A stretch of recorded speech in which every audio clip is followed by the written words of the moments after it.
Periscope, Facebook, Twitch, and YouTube. Hopefully you folks can hear us, and if you're just joining us on the replay, welcome. My name's Patrick. I work at the aquarium here in social media. I'm joined this morning by the fantastic Emily. Good morning, Emily. Good morning, Patrick. Good morning, everyone. Thanks so much for joining us here today for a very special, very fun idea that Patrick and I had to do a 360-degree view of our Sardine Roundabout. Right, this fisheye view here with a fisheye lens that we have on our camera. And this is one of our favorite views here at the aquarium. You folks may not know this, but before we are open and after we've vacuumed up the carpets, you'll often find staff lying down, taking in this sight of 7,000 Pacific sardines that are in our Sardine Roundabout. So if you ever come in, right as the aquarium is open, you may surprise a few staff there getting a few moments of ocean there lying down. This is also a very popular spot during our sleepovers for folks to go to sleep watching this ethereal school of sardines swimming by above us. I like to think that this is the best way to experience this exhibit, just to be completely surrounded by those sardines up above your head. Absolutely. And this particular exhibit is your first exhibit on your way to the Open Sea, this building that opened in 1996 inside the Sea Pride Cannery that was next door to the Hovden Cannery, where the original aquarium building was built. And this sort of transitions you into a world without walls,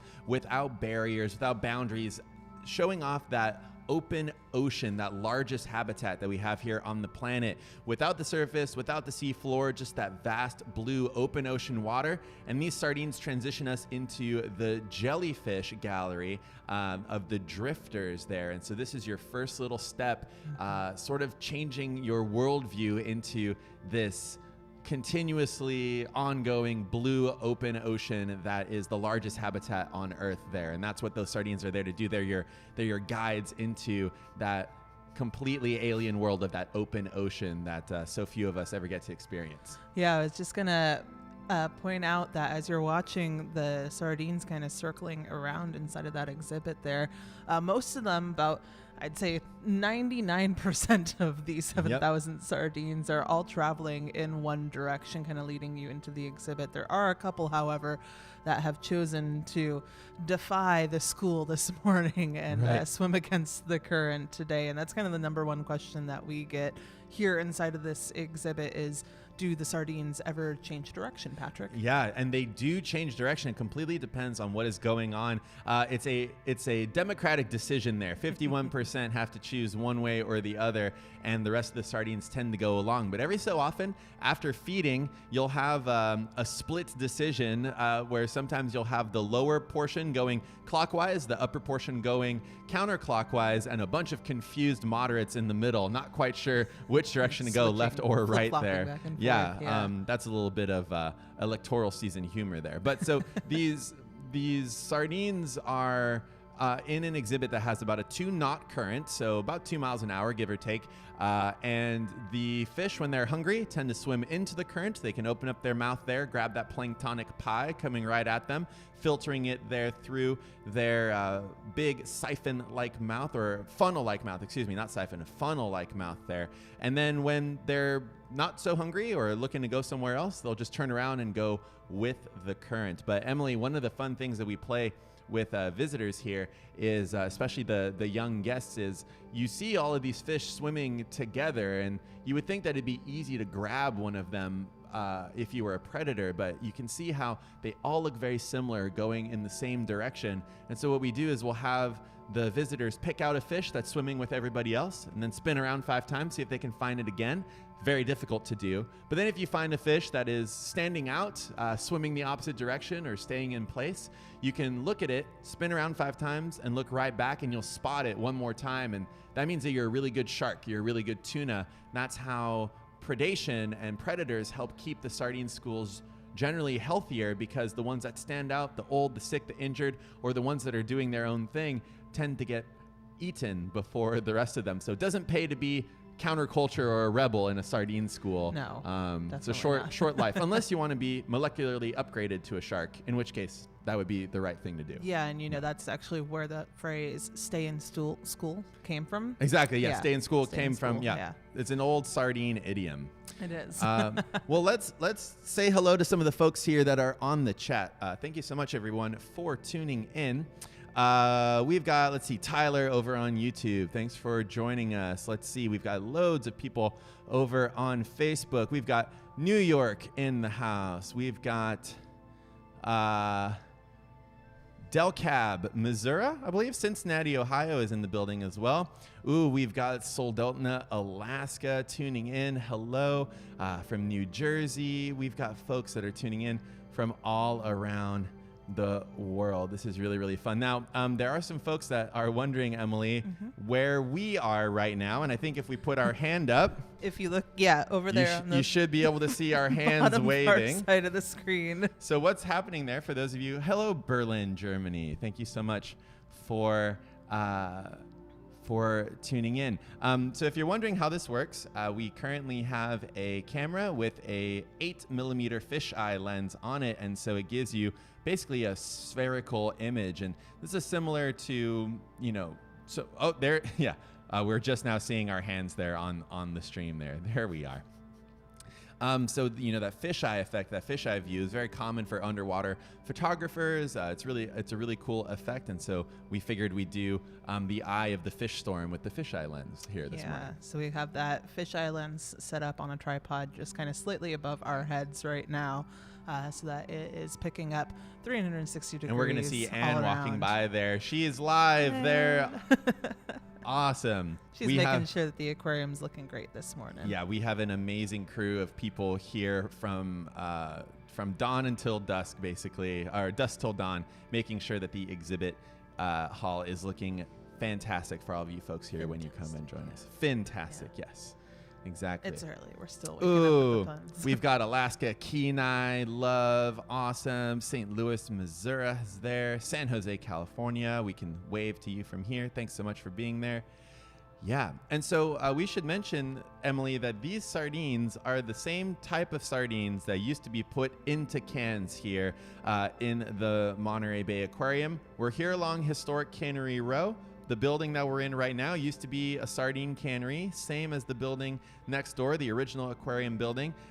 We were putting in 40 tons of these fish into cans every single day here in this cannery, about 250,000 tons of these fish for the entirety of Cannery Row per year at the peak. But obviously that did not continue because of some changing oceans out there. And we see people asking about anchovies, sardines. Can you tell us a little bit about that transition that happens in the ocean? Yeah, absolutely. So there's a lot of discussion around the collapse of that sardine fishery that happened in kind of the late 40s, 50s, and 60s. There in the 40s it started, and it continued on for the next couple of decades until about 1960. There were absolutely no sardines out there in the Monterey Bay to be fished and put in cans here in these canneries along Cannery Row. What was happening out there was a combination of factors. You have all of these canneries along Cannery Row, all these fishermen who are taking just millions and millions and millions of these fish out of the ocean every single day.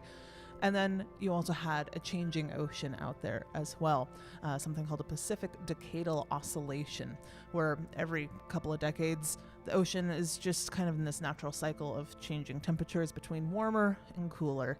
And so it was transitioning at that point from kind of this warm kind of period of time out there in the ocean to a cooler period of time out there in the ocean. What we tend to see is that sardines tend to favor those warmer periods and anchovies tend to favor those cooler periods. So with the sardines kind of already naturally on their way out and the anchovies kind of naturally on their way in, we started pulling millions of these sardines out of the ocean, and those two factors combined caused that fishery to just collapse until there were no sardines out there in the bay. Exactly right. It's a common refrain that happens all around the world where you have an ecological shift that happens maybe on its normal cycle or caused by something else. Nowadays, we have obviously a lot of disruption in our ocean, a lot of change happening from climate change and the loading of energy in the ocean, shifting currents, shifting where things tend to be. Off here, off the coast, we know the hot water that hung out here for many years called the blob had drastic effects on fisheries. But you have that ecological shift that can happen, and then industry lags behind that ecological shift and ends up having a really hard time. So 95% of those fish disappeared within 5 years. And if you're a cannery, if you're a business based off of abundant, limitless fish, if the fish are gone, you lose that industry. And so now we're the Monterey Bay Aquarium, but we do have to remember that for a very long time, for 40, 50 years here, we were one of the largest fisheries in the world. And before that, people were fishing abundantly here in the bay, and that really shifted. And so when we're here looking at these sardines, these are the same type of sardines, but they're half the size and nowhere near as abundant. And that sardine fishery is still not recovered here along the coast. And so it's really, this is a really important moment, not only as a transition from the near shore to the open ocean, just that ecological transition that we have here at the aquarium, but it's also a reminder of what used to be here, why we're even here in Monterey to begin with, is you had this limitless, boundless fishery that brought so many people, like a gold rush here to the Monterey Bay, and that went away because it wasn't properly managed, and the ocean goes back and forth, and what we see in terms of abundance of animals might not always be there. And it's something that we think a lot about as we try to conserve ocean resources, is learning to understand where the ocean is going, what story it's telling, and to listen to what the ocean is saying while we try to live here sustainably. Yeah, and kind of on the flip side of that coin, these sardines that we're looking at now are also a great representation of just the power that we people as a community have together to change that. Yes. Sardines are now one of the most sustainable fisheries here in the United States, simply because we started putting in place those fishing management practices. We keep an eye on what's happening out there in the ocean as far as the Pacific Decadal Oscillation goes, when those warmer times are happening, when those cooler times are happening, and we put limits on the number of fish that we can catch. And so right now we notice that, hey, this isn't the time out there in the ocean that are great conditions for sardines. And so the sardine fishery right now is closed here along the West Coast. And that's a good thing. It means that we're out there, making sure that the sardines that are out there in the ocean are staying out there in the ocean. And then when the tide changes, when that switch happens in the ocean again, that fishery is going to open up here.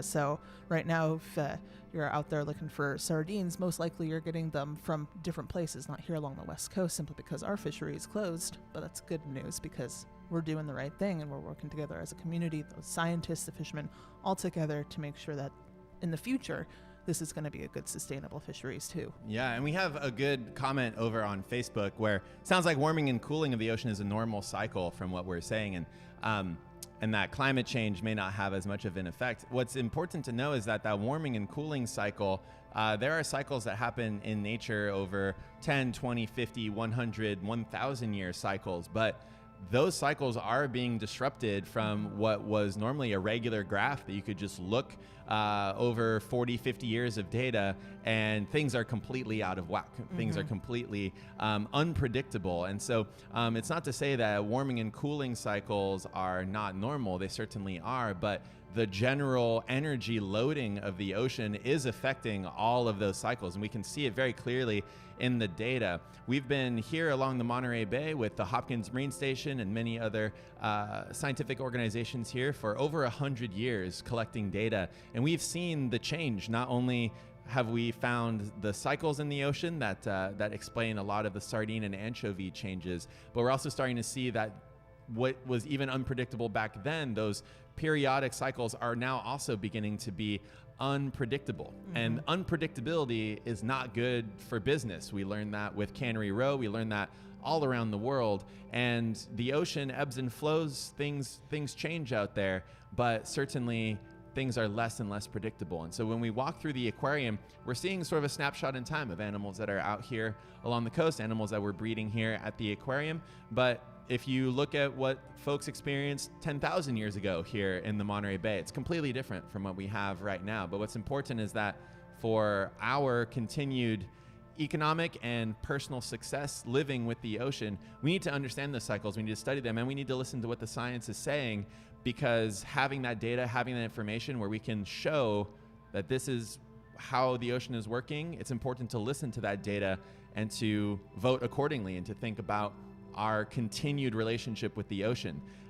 There's not a lot to be said for saving this or saving that. We have to reevaluate our relationship with every animal, every ecosystem all the time as more information comes in. It's important to listen to what happened in the past so we can know what to do in the future. Exactly. Yeah. So we have, let's see. For those of you that are just joining us, by the way, my name's Patrick. And my name is Emily. We're the social media team here at the Monterey Bay Aquarium, along with our manager, Anne-Marie. So you can thank us for all of the terrible puns that we serve up to you every day. Absolutely, yeah. If you have eye rolls happening, this is one way to recover with this fisheye view here of the Sardine Roundabout that we have for all of you folks here.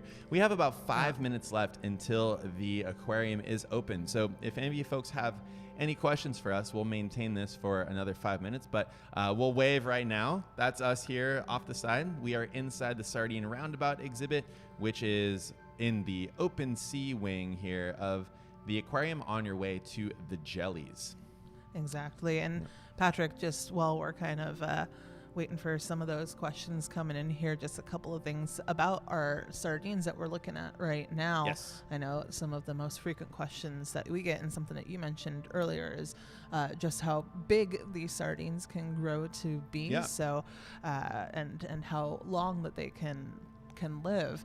So as we're looking at these sardines right now, kind of the average size of the ones that you are looking at, they're about probably 8 inches long or so, but at their maximum, they can actually grow to be twice that large. Of course, nowadays we don't see them quite that big out there in the ocean. They tend to be a little bit smaller.